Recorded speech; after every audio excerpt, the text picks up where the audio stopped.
వైఎస్ఆర్ కాంగ్రెస్ పార్టీలో fire brand నాయకుడిగా పేరుగాంచిన మాజీ మంత్రి కొడాలి నాని సుదీర్ఘ విరామం తర్వాత మీడియా ముందుకు రావడం రాష్ట్ర రాజకీయాల్లో ఒక్కసారిగా చర్చకు తెరలేపింది. బైపాస్ సర్జరీ కారణంగా కొంతకాలంగా రాజకీయాలకు, మీడియా సమావేశాలకు దూరంగా ఉన్న ఆయన తన ఆరోగ్య పరిస్థితిపై అభిమానులను, శ్రేయోభిలాషులను పెట్టుకున్న ఆందోళనలు ఒక ప్రకటనతో పటాపంచలు చేశారు. తన మాటల్లోని పదును, శరీర భాషలోని విశ్వాసం చూస్తే కేవలం ఆరోగ్యపరమైన విరామమే తప్ప రాజకీయ పోరాటానికి ఆయన ఏమాత్రం వెనుకడుగు వేయలేదని తేటతెల్లమైంది. త్వరలోనే ప్రజా ఉద్యమంలో చురుగ్గా పాల్గొంటాను అని ఆయన ఇచ్చిన స్పష్టమైన హామీ ఇప్పుడు వైసీపీలో శ్రేణుల్లో నూతనోత్సాహాన్ని నింపిందని చెప్పాలి.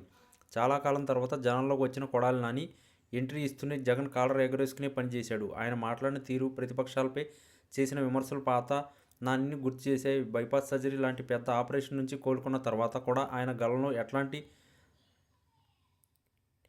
తగ్గడం కనిపించడం లేదు. వైఎస్ఆర్సీపీ ఒక శుభ సంకేతం. ఎన్నికల సమయంలో దగ్గర పడుతున్న ఆ తరుణంలో నాని లాంటి దూకుడు స్వభావం ఉన్న నాయకుడు పార్టీకి ఎంత అవసరమో ప్రత్యేకంగా చెప్పనక్కర్లేదు.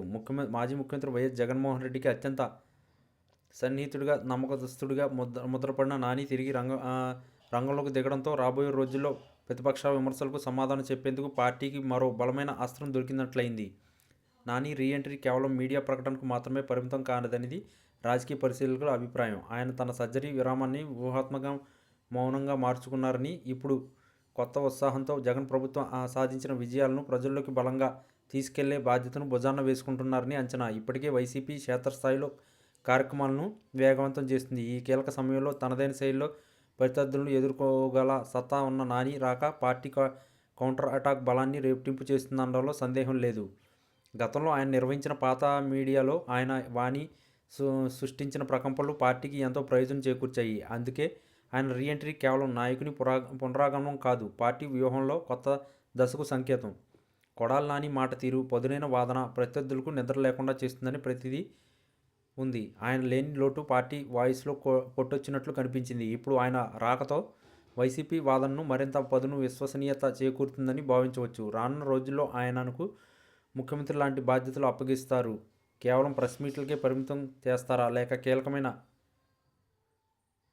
ప్రాంతానికి లేదా ఒక ప్రత్యేక బాధ్యతకు ఇన్ఛార్జిగా నియమిస్తారా అనేది ఆసక్తికరంగా మారింది. ముఖ్యంగా ఉత్తరాంధ్ర లేదా గోదావరి జిల్లాల వైపు దృష్టి సారించే అవకాశం ఉందని ఊహాగానాలు రాజకీయ వర్గాల్లో బలంగా వినిపిస్తున్నాయి. ఏదేమైనా అనారోగ్యం నుంచి కోలుకుని మళ్లీ రాజకీయ యాత్రకు సిద్ధమైన కొడాలి నాని రాక వైఎస్ఆర్ కాంగ్రెస్ పార్టీకి ఒక పెద్ద ఊరట. ఆయన చెప్పినట్లు త్వరలోనే ఆయన ప్రజా ఉద్యమంలో చూస్తాననే ఆశతో పార్టీ శ్రేణులు ఉంటే ఆయన్ను ఎదుర్కోవడానికి ప్రతిపక్షాలు తమ వ్యూహాలను మార్చుకోవాల్సిన అవసరం ఏర్పడింది. కొడాలి నాని వేయబోయే తొలి అడుగు, ఆయన పలకబోయే తొలి పదునైన మాట రాష్ట్ర రాజకీయాల గమనాన్ని ఏ విధంగా ప్రభావితం చేస్తుందో చూడాలి. ఆయన రాకతో రాష్ట్ర రాజకీయం మరింత వేడెక్కడం ఖాయం.